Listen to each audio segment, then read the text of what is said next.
os pensamentos e a cultura. Esse é o nosso tema. Discernindo os pensamentos e a cultura do nosso tempo, que chamamos de hoje.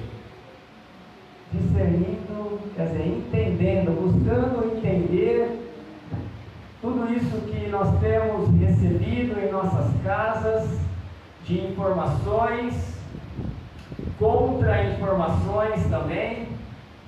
E eu confesso que é um tema bastante difícil, que requer de mim muita graça no falar, muita ousadia e autoridade também, que não vem de mim, vem de Deus, vem do Espírito Santo de Deus. Por isso eu quero falar com os irmãos sem partidarismo, sem qualquer sentimento faccioso, mas eu falo no temor, no tremor de Deus e para conhecimento da igreja, para que a igreja possa discernir esses tempos. Eu quero afirmar que não foi fácil chegar à decisão de falar sobre esse assunto nessa noite, mas como guia espiritual de vocês, eu decidi trazer esse assunto, que é um dos assuntos mais difíceis, porque muitos vão pensar que não é um assunto espiritual, mas sim é um assunto espiritual e tem muito a ver com o nosso dia a dia. Com o nosso dia a dia. Eu quero dizer que a nossa característica nos nossos tempos é viver agrupado nas cidades, certo? Nós há muito tempo deixamos o campo e migramos para a cidade, atrás de identidade, atrás de unidade, de estarmos juntos com pessoas. Talvez aqui alguns viveram esse tempo de roça, né, de sítio, né, a dona Maria Lúcia viveu, está dizendo ali. E hoje está na cidade, hoje poucas pessoas estão no campo, não é verdade, dona Lúcia? Virou então o modo de vida, vivermos unidos nas cidades. E muitas coisas acontecem então nas cidades. E por falar de cidade, essa palavra vem do grego chamado polis, polis, que significa cidade. E quem mora na polis é políticos. Políticos, quem mora na cidade é políticos. Portanto, nós não podemos ignorar o que acontece nas cidades, o que é mais típico de acontecer em nossas cidades. Infelizmente, alguns pastores não gostam de tocar nesse assunto, porque vão achar que vão machucar, melindrar, talvez vão dizer que não é politicamente correto falar sobre assunto de políticos. Mas acho que muito pertinente, porque todos somos políticos, vivemos na polis, vivemos unidos na mesma cidade. Eu gosto de dizer uma frase do pastor Luiz Leite, que escreveu o livro Estratégia, Cálculo e Equilíbrio. Estratégia, Cálculo e Equilíbrio. Ele diz assim: ou você tem um plano, ou você faz parte de um plano. Ou você tem um plano, ou você faz parte do plano de alguém. Então isso nos ajuda, né, a entender que nós temos que, como cristãos, exercer a nossa cidadania. E exercer a nossa cidadania é viver o hoje, os assuntos que são pertinentes hoje. E não só a cada 2 anos, quando exercemos a cidadania por meio do voto. Talvez muitos queiram isso, né?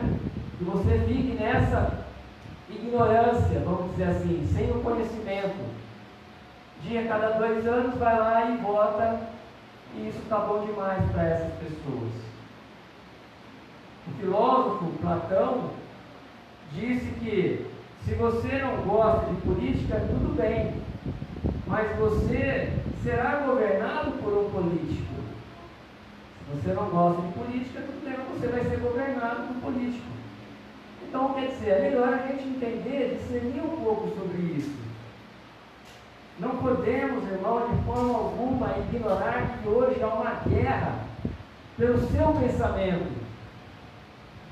Há uma guerra de pensamentos, de consciência, para ganhar a consciência dos incautos, ou seja, daqueles que ignoram essas coisas, daqueles que se negligenciam de assuntos que são muito pertinentes para o dia a dia de cada um de nós. Porque tudo gira em torno de decisões políticas. Em casa nós temos as nossas políticas, não temos, João? Quer tratar alguma coisa? É esse João aqui. Tem 4 anos por falta de João. Temos a nossa política em casa, né? Quando conversamos com a nossa esposa, ou a esposa conversa conosco, não existe uma política ali. Isso faz parte, isso é salutar. Não é pecado falar sobre política, é salutar, deveríamos falar mais, porque é algo necessário, é algo muito inerente, né, que faz parte das nossas vidas. Então, há uma guerra, você pode chamar essa guerra espiritual, uma guerra de pensamento, uma guerra ideológica, uma revolução, pode pôr o nome que quiser. O importante é entender que o objetivo do inimigo, como sempre, é ofuscar, é tirar o brilho da glória de Deus.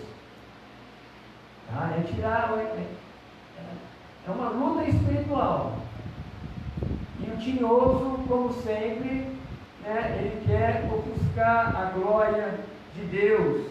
Ele quer fragilizar as instituições que Deus criou e estabeleceu, que estão na nossa palavra de Deus. Ele quer negar o domínio e a condução de Deus na história humana.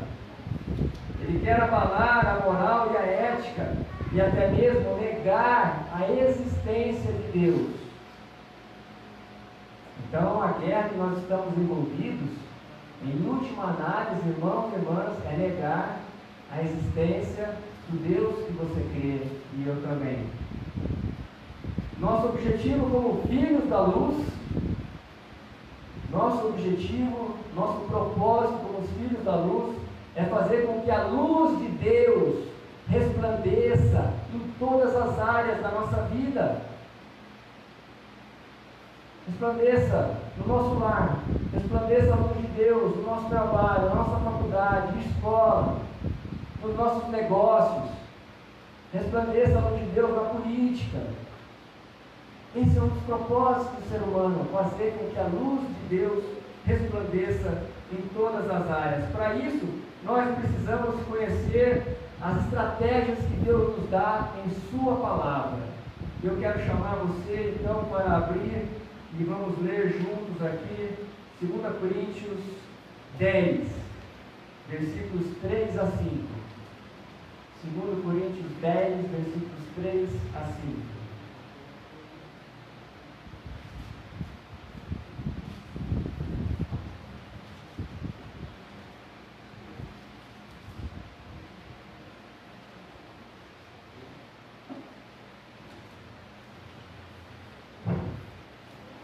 Vamos lá? Diz assim a palavra.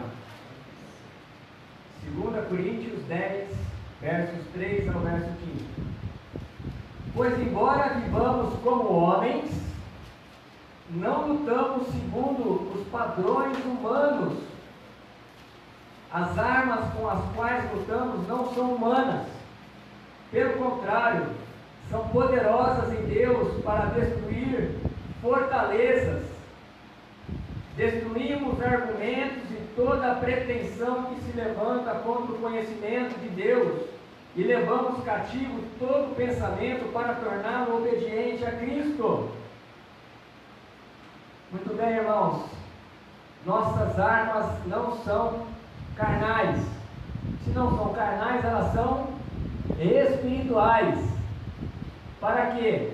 Para destruir, talvez na sua versão aí esteja sofismas. Sofismas são argumentos falsos para induzir as pessoas ao erro. As nossas armas, então, elas são espirituais para destruir esses argumentos que se levantam para enganar até mesmo os crentes, até mesmo nós. Então, que essa palavra possa nos ajudar a discernir, a destruir, né? E aqui, quando nós falamos destruir, não é destruir pessoas, reputações, é destruir argumentos, é destruir doutrinas que não estão de acordo com a palavra de Deus. Isso nós podemos chamar de apologética na teologia. Mas para sabermos conhecer esses argumentos, nós precisamos ter os contra-argumentos. Ou seja, precisamos ter conhecimento. E essa é uma das armas que nós temos, o conhecimento. Nossas armas espirituais, o conhecimento da palavra de Deus e as orações também. O apóstolo Paulo disse ainda que a nossa luta não é contra a carne nem o sangue, mas é contra os principados e potestades e dominadores deste mundo tenebroso, contra as forças espirituais do mal nas regiões celestes. Efésios 6:12. Então aqui, associando, harmonizando uma palavra com a outra, nossa luta não é contra pessoas, é contra pensamentos, contra ideologias, contra doutrinas de demônios. Por isso eu fico tranquilo quando eu disse que aqui não falaremos de pessoas, mas falaremos de argumentações, de doutrina, de pensamentos ideológicos.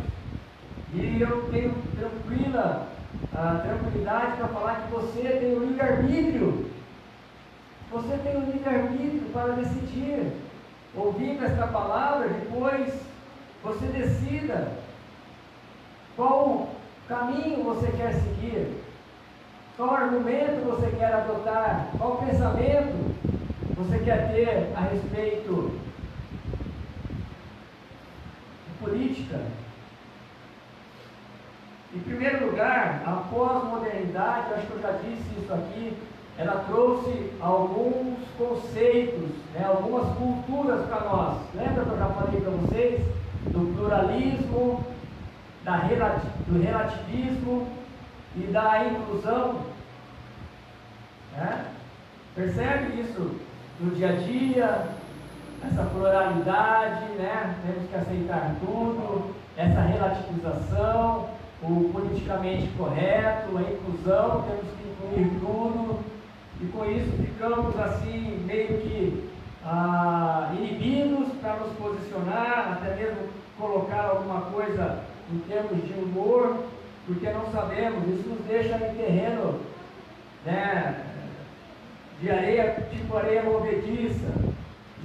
Então, isso tudo, o que eu não disse para vocês talvez, é que isso tudo faz parte de um grande plano para o estabelecimento de uma sociedade livre da moral e da ética.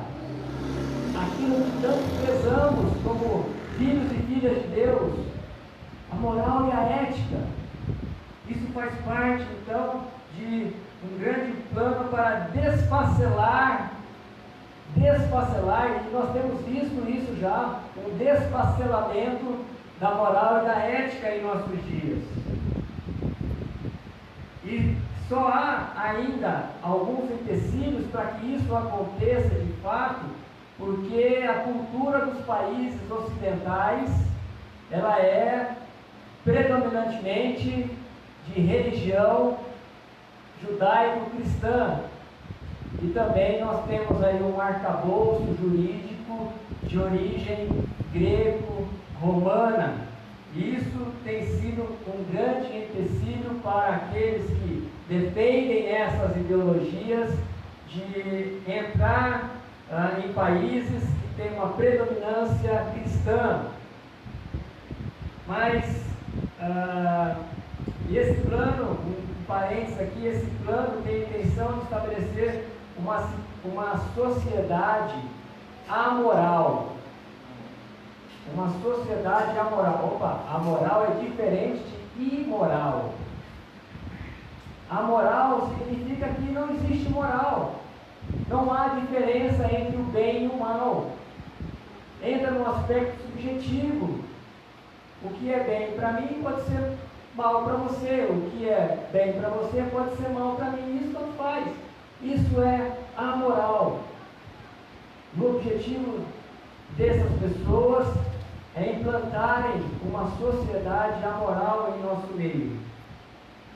E é importante que eu contextualize os irmãos no tempo e no espaço. Como que surgiu esse pensamento? Quem são os protagonistas desse pensamento? Então vai um pouquinho de aula de história também para todos nós. Talvez alguns já aprenderam isso na escola, né, recentemente, outros um pouco mais de tempo, mas ouviram falar dessas pessoas sim. Então existia um filósofo alemão chamado Karl Marx.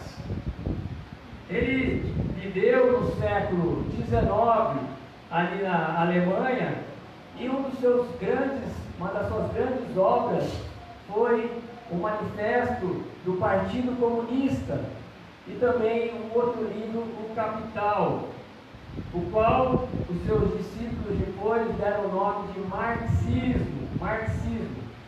Que a grande visão desse filósofo Karl Marx é sempre olhar o empregador como um opressor e o trabalhador como um oprimido. Então ele coloca em posição de superioridade o empregador e em posição de inferioridade o oprimido, o trabalhador. E defende ainda, irmãos, uma luta armada para a tomada do poder dos trabalhadores. Vocês já viram alguma faixa, assim, alguma bandeira, onde há uma foice e um martelo? Já, de cor vermelha? Muito bem, este é o símbolo, então, de Karl Marx, que protagonizou o marxismo e queria dizer que somente através de uma revolução armada, de uma luta armada, na qual colocaria então o proletariado, os trabalhadores, numa situação de maioral, numa situação superior. E ainda teria o Estado, como nós temos hoje, o governo, como aquele que seria um poder moderador, no qual ia expropriar os bens.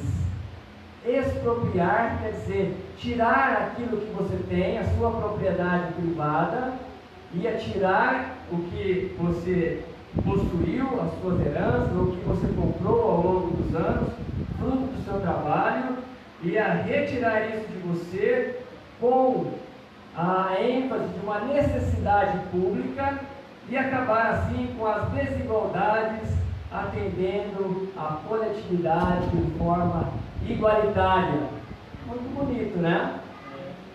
Parece muito jóia, sedutor isso. Mas a gente tem visto que isso já está acontecendo num país aqui pertinho da gente. Vocês ouviram essa notícia esses dias na Argentina? Que o governo da Argentina já expropriou uma fábrica de alimentos, tirou o título de proprietário de alguém, do empresário, claro, e com a justificativa de segurança alimentar para os argentinos, ele iria então, o Estado passaria a ser o dono disso. Ouviram isso? Acho que esse final de semana teve algum tipo de manifestação lá na Argentina. Então é isso, está acontecendo isso aqui do ladinho da gente. Marx ainda defendia outra coisa muito interessante, chamada materialismo histórico. E isso tem muito a ver comigo e com você, irmão. O que é o materialismo histórico? Quer dizer que Deus não está conduzindo nada no processo da história da humanidade. Não há nada que Deus tenha feito, não há nenhum determinismo divino na história da humanidade. Obrigado. É melhor, né? Ou seja, Marx dizia, e se Marx dizia, os seus discípulos também dizem, que Deus não existe. Essa é uma verdade marxista. Deus não existe. A história da humanidade seguia somente por processos naturais de desenvolvimento do próprio homem. Deus está fora, Deus não existe. Mas isso funcionou bem em países da cultura oriental. Quer dizer, funcionou bem, né? Eu acho que também os irmãos são bem informados e atualizados de que no século passado isso aconteceu lá na China, lá na União Soviética, e milhões, aproximadamente 70 milhões de pessoas morreram, inclusive muitos cristãos, por discordar desse sistema de governo e não tinham liberdade de expressão, não podiam falar, não poderiam criticar. E o que acontecia? Morte, morte. Muito bem, mas isso é muito pesado para a cultura ocidental, não é? Luta. O brasileiro é hospitaleiro. O povo latino-americano é um povo que gosta de estar junto, não é mesmo? Que gosta de festa. Esse negócio de luta armada não tem nada a ver com o povo latino-americano. Então, um iluminado na história, no século passado já, um discípulo de Marx, chamado Antônio Gramsci, ali por volta de 1930, ele reinterpretou a história de Marx, a filosofia de Marx, para que facilitasse, então, estratégia, para que facilitasse a entrada do marxismo, do socialismo, nos países ocidentais. E isso, infelizmente, está acontecendo muito na Europa. Na Europa nós temos pouquíssimos templos iguais a eles. A Europa está sendo paganizada. Está voltando à cultura de antigamente, onde não havia a predominância de Cristo e onde era um dos berços do cristianismo. Portanto, nós chamamos de marxismo e de gramscismo. O objetivo é atacar as instituições. Lembram que eu falei? Que é por causa das instituições cristãs e também das leis que têm dificuldade de entrar nos países ocidentais. Então, querendo atacar as instituições, quais são as principais instituições que defendem o cristianismo? A família, a igreja e a fé. A família, a igreja e a fé. Então, e quem é que, o que a família, a igreja e a fé têm como pilares, irmãos? A moral e a ética. A moral e a ética. Então, abalando a moral e a ética, vai abalar a fé, vai abalar a igreja e vai abalar a família. Vejam como é inteligente essa estratégia criada por Gramsci, então. A sua tática é fragilizar a moral e a ética, pregar coisas contrárias ao que o cristianismo prega. Para ser muito direto, também está muito próximo de Marx, é destruir o cristianismo, porque é um dos grandes empecilhos para que esse pensamento ideológico se estabeleça nos países latinos, que são predominantemente cristãos. A tática é muito conhecida, é fragilizar a sociedade, aí ficará fácil para instituir esse sistema de governo. O reino dividido não subsiste, não é isso? Nós aprendemos na palavra, o reino dividido não subsiste. Isso acontece desde o nosso lar. Quando dividimos a educação dos nossos filhos ficam perdidos. Não é isso? E em política e sociologia também é aplicado isso. Dividir para conquistar ou diminuir para reinar. Consiste em ganhar o controle de um lugar através da fragmentação das maiores concentrações de poder. Maquiavel, um outro filósofo, também autor de várias obras, entre elas O Príncipe, ele disse assim, olha, vê se está acontecendo isso hoje, gente. Presta bem atenção. Ele cita em uma das suas obras, que é A Arte da Guerra. Ele diz que um capitão deve se esforçar ao máximo para dividir as forças do inimigo, seja fazendo desconfiar dos homens que confiava antes, fazendo que homens do exército inimigo desconfiem dos seus líderes que antes confiavam, ou dando-lhe motivos para separar as suas forças. Dando motivo para separar as suas forças. Separar. O que acontece quando separa? Enfraquece. Olha o pensamento maquiavélico, né? Quando falamos de maquiavélico, né? Alguém já colocou isso alguma vez em alguma conversa aí. Nossa, que pensamento mais maquiavélico, né? É porque Maquiavel era assim muito hábil em suas colocações, que não queria dizer que é para o bem ou para o mal. As pessoas é que levam para onde quer esses ensinamentos de Maquiavel. Por exemplo, vamos exemplificar, a religião judaico-cristã, o cristianismo, vamos colocar assim, prega o casamento hétero. Amém? Não é isso que nós aprendemos, tanto no Antigo quanto no Novo Testamento, casamento hétero? Porque Deus criou o homem, a sua imagem, a imagem de Deus o criou, o homem e a mulher os criou. Gênesis 1:27, palavra do Senhor. Aí o que vem os defensores dessa ideologia? Quando vão tratar de casamento homoafetivo, o que eles vão alegar? Olha, aqueles cristãos não querem permitir que duas pessoas que se amam sejam felizes, e que sendo felizes, né, possam casar-se. Olha como esses cristãos são intolerantes, como eles são ignorantes. Deixa essas pessoas serem felizes. Não é assim? Não é um bom argumento para pegar os incautos, os desavisados, aqueles que não têm uma base bíblica? Não é de titubear. Deixa eles serem felizes, se eles se amam, não é? Nada contra. A palavra de Deus não prega contra a pessoa homoafetiva.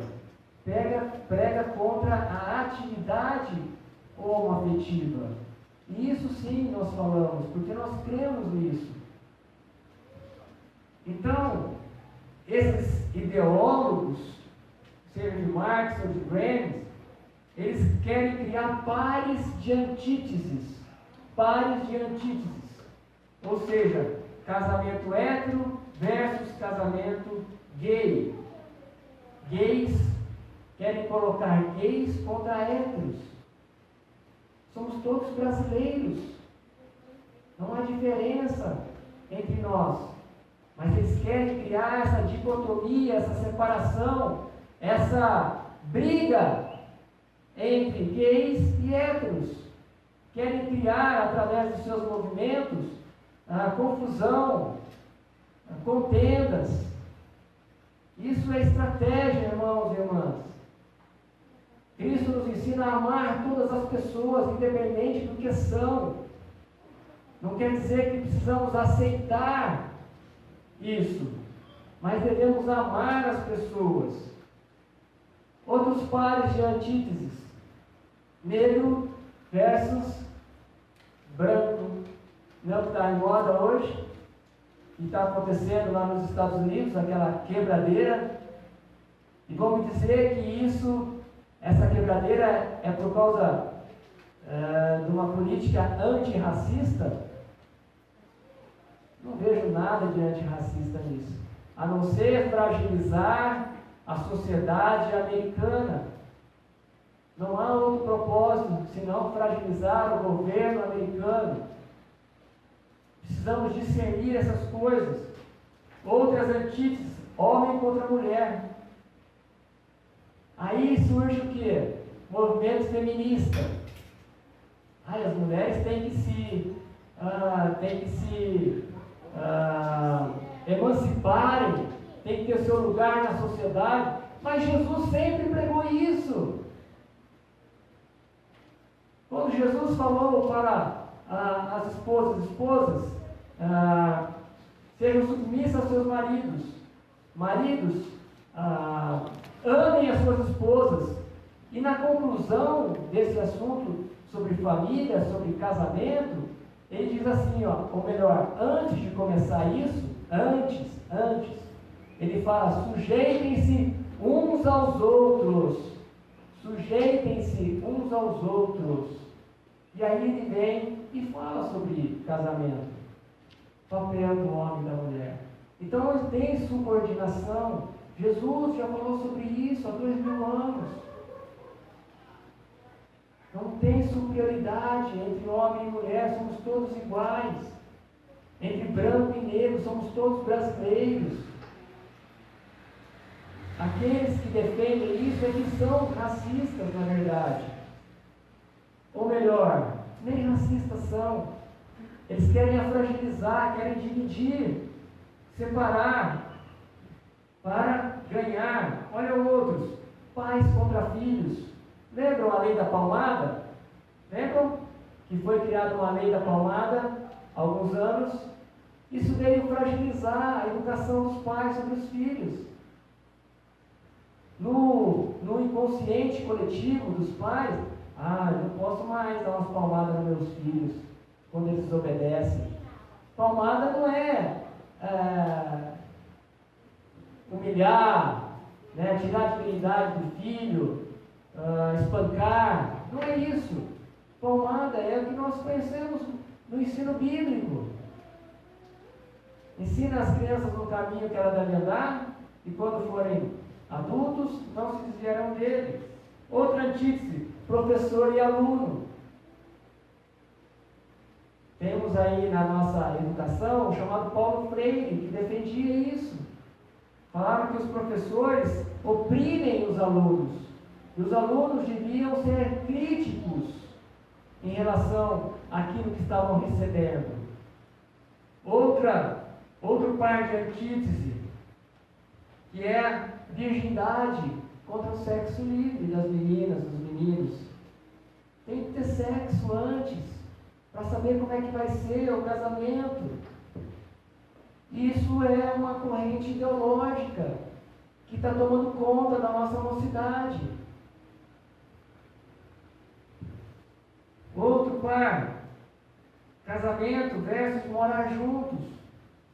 Casamento versus morar juntos. Casamento é uma situação falida. Para que casar? Se não der certo, vai cada um para a sua casa. Isso tem acontecido muito dentro das nossas igrejas. Por isso que isso não tem só a ver com o conhecimento do pensamento ideológico, mas tem a ver com a espiritualidade, com o conhecimento da palavra. Mas se eu não morar junto, ele não vai querer casar. Irmã, se ele ou ela não quiser casar oficialmente, é porque ela não era para você. Infelizmente, muitos de igreja, estão adotando esta prática. Adotaram? Amém. Vamos trabalhar nisso agora. Vamos oficializar, vamos trabalhar com os cônjuges para oficializar, porque não é bom que seja assim, porque não é a palavra de Deus. A palavra de Deus é casamento. E quando se fala em casamento, é situação oficial. E isso vai entrando, vai relativizando as instituições criadas por Deus. Não podemos deixar acontecer isso. Você que está ouvindo em casa, não pode acontecer isso. Outras antíteses, polícia versus bandido.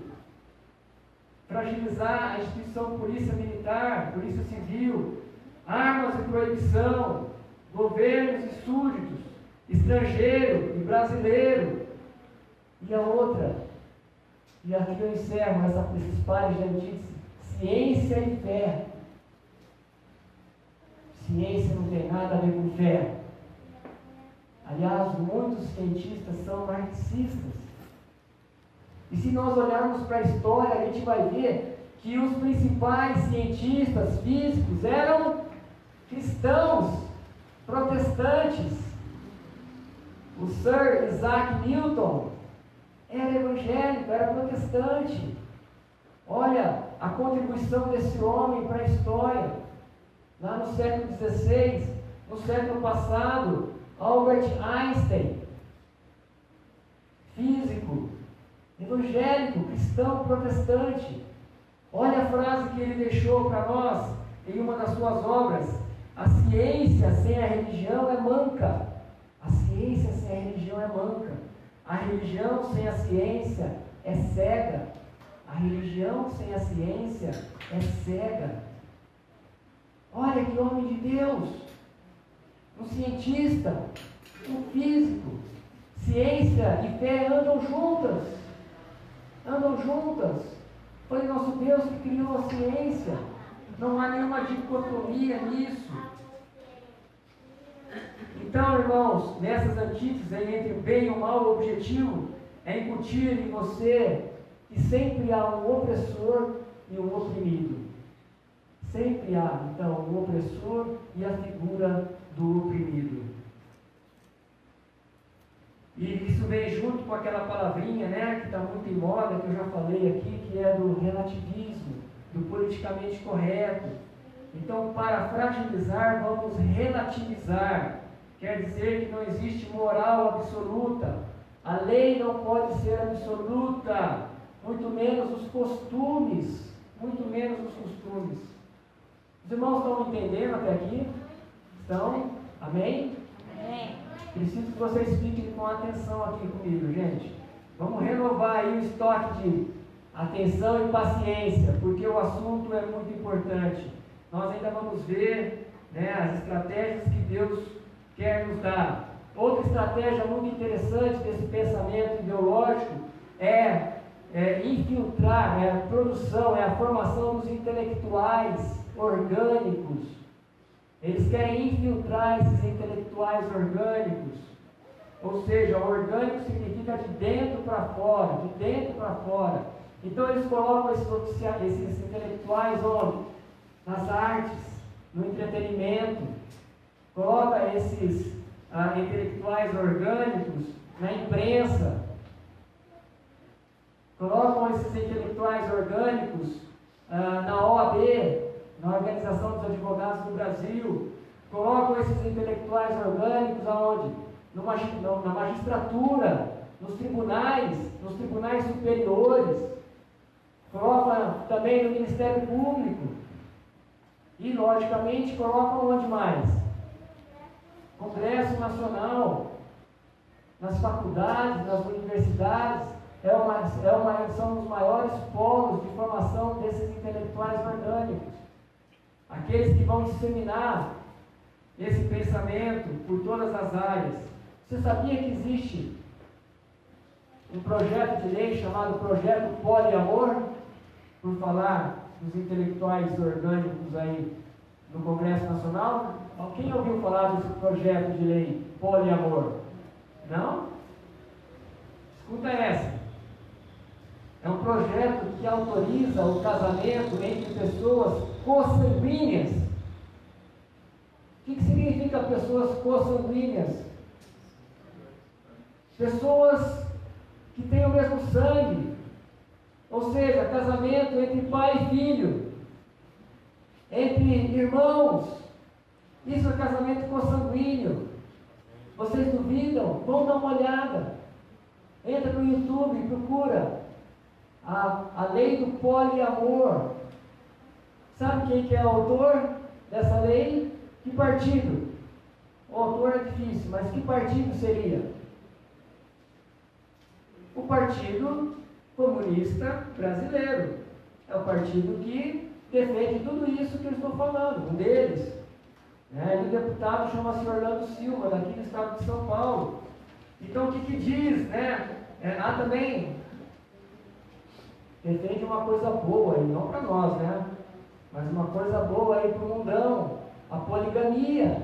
Pode ter mais que um cônjuge, né?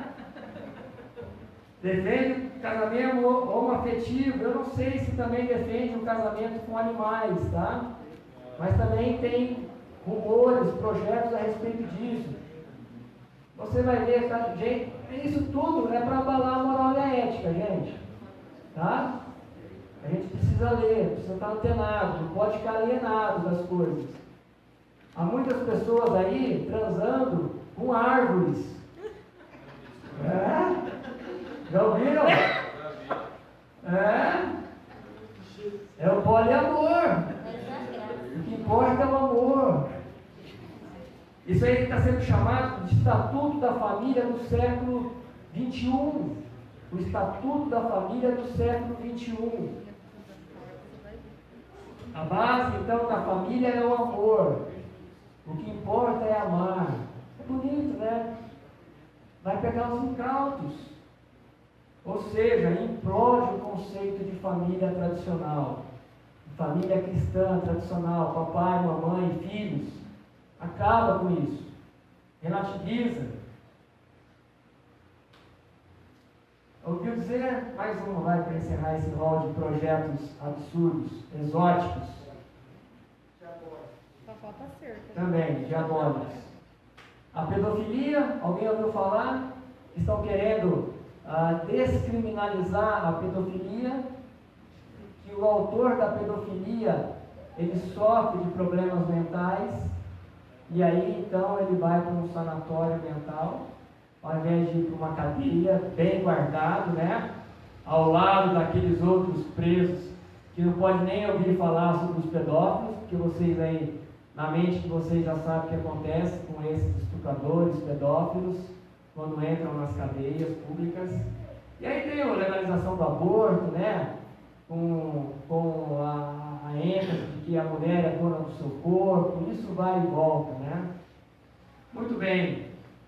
Mais um pensamento maquiavélico: os fins justificam os meios. Pode ser que eles nem concordem com isso, mas os fins justificam essas coisas que acontecem no meio para chegar lá no fim. Maquiavel disse isso também. E como nós cristãos somos vistos por essa turma? Como fundamentalistas. E somos mesmo. Fundamentados na doutrina dos apóstolos e dos profetas. Amém. Amém? Cuja pedra angular é Cristo Jesus. Amém. Somos fundamentalistas. Estamos fundamentados na doutrina apostólica.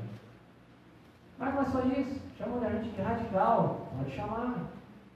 Chama de ignorante. Pode chamar. Somos. Por Cristo nós somos tudo. Se possível, para ganhá-los para Cristo também. Porque esse é o objetivo nosso cristão. É ganhar essa turma. Nós precisamos conhecê-los, conhecer o que eles pensam. Porque são pessoas que também foram feitas à imagem e semelhança de Deus. Precisamos orar por essas pessoas, amá-los também. Eu sei que é difícil. É difícil. Amar um ministro do Supremo Tribunal Federal, né? É difícil, mas temos que amar. Temos que orar por eles. Nós vamos ver isso daqui a pouquinho. Agora me diz, irmãos, me responde com sinceridade, como algum cristão de verdade, genuíno, pode ser marxista? Se o objetivo último é destruir o cristianismo, porque não crê em Deus. Não é porque não tem outra religião, é porque não crê em Deus. Se no marxismo era a luta armada, então, para concluir esse bloco, era a luta armada, né, como tomada de poder, era esse o grande objetivo. Já no granicismo é a lenta marcha pelas instituições, porque são as instituições que produzem a cultura. Então eles não têm pressa. Isso aí começou há 30 anos no Brasil. E olha que andaram bastante, muito mesmo, nesses 30 anos. Mas Deus fez um corte aí na história. Então como que nós iremos responder a tudo isso, igreja? Como que iremos responder a tudo isso? Muito bem. Em primeiro lugar, eu preciso proteger a minha mente. Te dei condições para isso. Proteger a sua mente. Cuidar da sua própria fé. Cuidar da minha própria fé. Como que nós fazemos isso? Não sendo mais meninos no entendimento. Partindo para a comida sólida. Partindo de fato para o conhecimento da palavra de Deus. Sair da superficialidade. Mergulhar na palavra. Que nem a dona Lúcia agora há pouco testemunhou. Estou firme na terça, pastor. Na terça-feira nós temos o nosso discipulado aqui às 8 horas. Com a irmã presbítera Devani, firme aqui. Né? Lilva, o André, Patrícia, o Daír, o Carlinhos. Então firme aqui. Está aberto para você que quer se aprofundar. Vem aqui, 8 horas, terça-feira. Sabe que acontecendo isso, você tendo conhecimento, você não vai ser enganado mais pelos falsos mestres, e nem por qualquer tipo de doutrina, seja de homens, seja ideologias aí de demônios. Tem um presidente aí que defendeu muito João 8,32 durante a sua campanha e ainda defende muito o presidente Jair Bolsonaro, né? O que é João 8,32? E conhecereis a verdade, e a verdade nos libertará. Nos libertará de tudo, do reino espiritual das trevas e de doutrinas, de qualquer vento de doutrina. E isso não é nada novo, irmãos. Isso vem lá depois da ascensão de Cristo. Vem acontecendo, só muda o nome, algumas estratégias, mas isso não tem nada novo. A igreja já foi perseguida, muitos cristãos, muitos falsos mestres já vieram, mas graças a Deus que a igreja permanece firme. Diz assim, Paulo, 1 Timóteo 2, de 1 a 6, em primeiro lugar, recomendo que sejam feitas petições, orações, intercessões e ações de graças em favor de todos. Um minutinho, irmãos.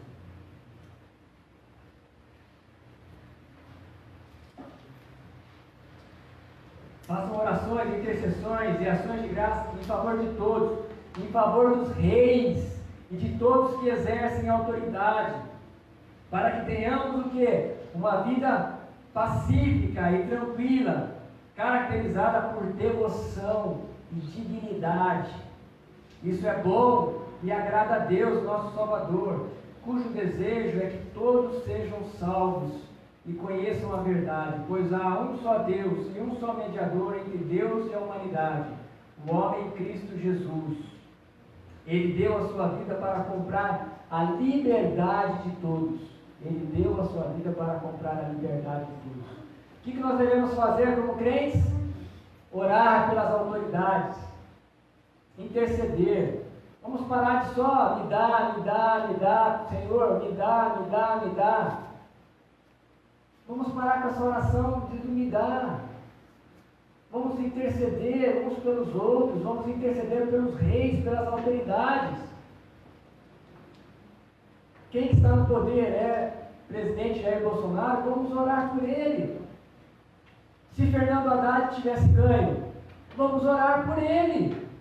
Temos que orar, porque isso é mandamento bíblico. Por que nós temos que orar? Por seja lá quem for que está governando cada um de nós. Estamos aí agora próximos de uma eleição municipal. Já deveríamos estar orando por isso, por discernimento. Devemos orar para quê? Qual que é a finalidade de orarmos pelas autoridades? Para que tenhamos uma vida pacífica e tranquila. Para que tenhamos uma vida pacífica e tranquila, irmãos. Esse é o objetivo, nós temos que orar por isso. E porque isso é bom e agrada a Deus, nosso Salvador. Que eu tenho desejo que todos sejam salvos. Todos sejam salvos. Os marxistas também. Quem sabe tem muitos ali eleitos de Cristo, predestinados, e eles precisam receber a palavra do Senhor por meio de um de nós. Eles precisam ouvir a mensagem libertadora de Cristo Jesus. Foi por isso que Jesus morreu, para comprar a liberdade. Não deixemos que ninguém tolhe a nossa liberdade. Nós não podemos ficar passivos diante do que está acontecendo. A igreja tem que denunciar as injustiças. Esse é um dos chamados da igreja, denunciar as injustiças. E hoje estão acontecendo várias injustiças. Estão querendo tolher a liberdade nossa de falar, de se expressar. Pessoas estão presas por se manifestarem. Pessoas estão tendo as suas contas pessoais abertas, que é uma coisa mais pessoal do que as suas despesas, não é onde você gasta o seu dinheiro, e sem qualquer propósito, sem qualquer evidência de crime, estão determinando que isso seja exposto. Não podemos nos conformar, ser pacíficos e passivos com isso. Temos que nos manifestar com toda a educação e respeito, é claro.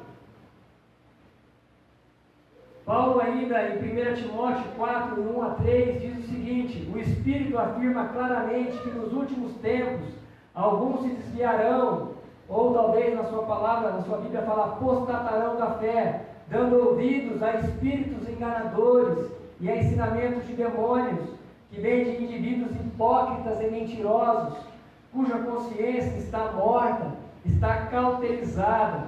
Tais pessoas afirmam que é errado se casar e proíbem que se comam certos alimentos que Deus criou para serem recebidos com ação de graças pelos que são fiéis e conhecedores da verdade. Irmãos, como eu disse, muitos se apostatarão da fé. Talvez até eu mesmo tinha, antes de olhar para essa palavra, apostatar da fé é desviar da fé, é desviar, é sair fora da fé.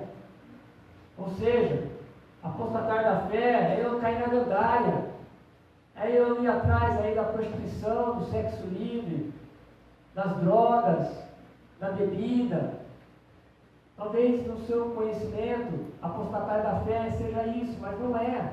Pelo texto, apostatar da fé significa você dar ouvido para essas doutrinas de homens, de demônios e permanecer na igreja. E por que permanecer na igreja? Porque a consciência está cauterizada. A consciência está morta, está cauterizada. Não consegue discernir mais. É por isso que existem marxistas, cristãos, pastores marxistas. Existem, há um monte. Há um monte. Na igreja evangélica, na igreja católica. Quer dizer, pela palavra de Paulo aqui, são apóstatas da fé, deram ouvido à doutrina de demônios.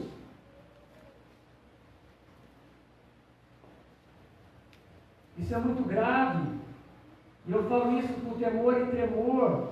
Tais pessoas afirmam, aí vem as diferentes táticas, né, que mudam de tempo para tempo. Logicamente, há 2000 anos atrás, mas talvez casar, né? É errado se casar. Aqui, hoje muda, né? Falam que é errado dizer que casamento somente é válido, casamento hétero, poderia ser isso. Depois, comer certos alimentos. E aí vai, as estratégias são as mesmas, né? Só muda o endereço.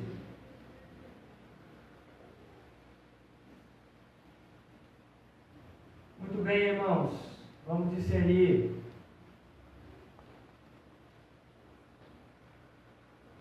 Isso tem a ver comigo e com você, querido, querida. Tem muito a ver com cada um de nós. Nós precisamos ler, meditar, memorizar a palavra de Deus, entender que temos que lançar mão dessas armas espirituais, da oração e do conhecimento, que são poderosas em Deus para destruir essas fortalezas. Primeiro, nossa mesma. Tá? Vamos mergulhar na palavra. Vamos fazer cursos de teologia. Mas pastor, eu não tenho chamado para ser pastor. Mas teologia tem a ver com conhecimento, tem a ver com devoção. Quanto mais eu conheço, deveria ser assim nosso lema, quanto mais eu conheço, melhor eu sirvo. Quanto mais eu conheço de Deus, melhor eu vou servir a esse Deus e as pessoas. Vamos fazer cursos, vamos organizar aqui cursos mais aprofundados. Talvez, né, para pessoas que já tenham conhecido, já foram discipuladas, aí, algumas até pela Devani, no passado recente. Vamos nos aprofundar em cursos de teologia. Há muito mais coisas para se falar, gente. Já vai quase uma hora aí. Poderia falar aqui também, queridos, algumas passagens bíblicas para dizer que Jesus não era contra ricos. Há várias passagens que Jesus nunca demonstrou ser contra as pessoas ricas. Nunca. Nunca houve na palavra de Deus alguma passagem que, a não ser que seja dentro do padre, claro, que expressasse o comunismo no meio da igreja primitiva. O que havia, sim, era o senso de comunidade, de unidade, comum na unidade. Isso é comunidade. Naquela época, 95% das pessoas viviam em extrema pobreza. Viver em extrema pobreza significava naquela época ter somente uma refeição ao dia. Uma refeição ao dia. Isso era extrema pobreza. E 95% das pessoas eram extremamente pobres. Por isso que muitos ensinamentos de Jesus aos pobres têm a ver com isso. E as coisas que aconteciam na comunidade não eram por causa de uma ideologia comunista, mas era por causa de um dom que eu falei aqui numa das minhas últimas pregações, chamado generosidade. Os irmãos que podiam mais vendiam seus bens por causa da generosidade. Viam aqueles que viver bem naquela época eram ter 3 refeições ao dia. 3. Então eles não poderiam ver os seus irmãos ali, e olham que eram milhares. Na pregação de Pedro se converteram quantos mil? 3.000. E a cada dia Deus ia acrescentando. Já falamos isso sobre a história de Atos. A cada dia Deus ia acrescentando. Como que aquelas pessoas passando fome, e eu tenho bens, o que eu vou fazer com isso? O amor de Deus levava as pessoas, e um deles era Barnabé, que era muito rico, a vender um dos seus bens e distribuir, colocar ao pé dos apóstolos. Outra coisa bem rápido, queridos, mas que merecia mais tempo. Você deve proteger os seus filhos, falar sobre isso para os seus filhos. E eu fico aqui contente que tem 2 jovens aqui que estão ouvindo isso. Nós temos que proteger os nossos filhos. Não podemos entregar os nossos filhos de mão beijada para o leão. 1 Pedro 2 diz que O leão, o nosso inimigo, está ao derredor, procurando a quem possa tragar. E nós entregamos nossos filhos de mão beijada para esses ideólogos. E não pensem que esses intelectuais orgânicos estão só nas faculdades. Está no ensino fundamental 1 e 2. 1 e 2.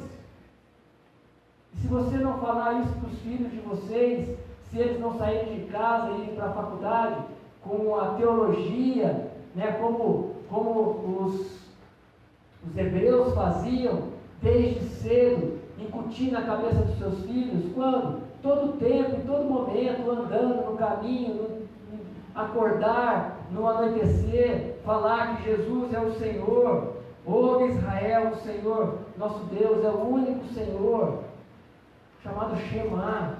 Eles falavam isso em todo o tempo para os seus filhos. E com isso nós ensinamos o temor do Senhor aos nossos filhos. Virão essas doutrinas e eles fecharão a porta do entendimento deles. Dou graças a Deus pelo Lucas. Falei, filho, vem aqui que eu quero falar isso com você. Falei, pai, eu sei que o marxismo, tudo que você vai me falar eu já sei.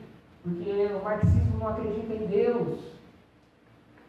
Eu não preciso ouvir tudo isso, pai, porque eu já entendo isso. E hoje eu vi que ele entrou logo cedo aí, porque eu pedi para ele ouvir com mais propriedade um pouco sobre o assunto. Então temos que proteger a mente, o coração dos nossos filhos. São os bens preciosos. E não espere que a igreja faça isso, irmão, irmã. Não espere que a igreja evangelize seus filhos, porque isso é responsabilidade sua. Papai e mamãe, a responsabilidade de ensinar os caminhos do Senhor aos seus filhos, aos seus netos, né? Que tem muitos aqui que têm netos, é sua, vovó e vovô. A igreja dá um suporte para você. Por isso que nós temos um departamento infantil, já temos uma estratégia, não é, Glória? De passar as lições da semana para que as crianças, vocês pais, possam acompanhar as crianças a fazerem. Por isso que nós temos um programa do Kids Club, né? Presbítero Eliane, que todo sábado está lá com mais irmãs, a Nath, a irmã Garcia, que eu vi lá, e outros irmãos e irmãs que estão aí trabalhando como suporte para você. Mas a responsabilidade é sua, pai e mãe. Amém? Amém. Nós podemos, se vocês acharem um assunto interessante, falem durante a semana no grupo. Não é pecado falar sobre isso, irmãos. Pecado é quando a gente fala de forma desrespeitosa, né? Quando a gente é agressivo e deseja mal para as pessoas. Isso é pecado.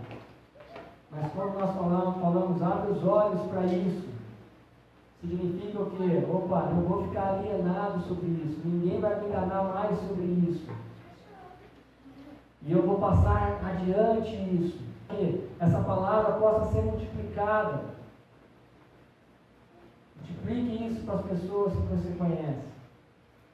Amém, queridos?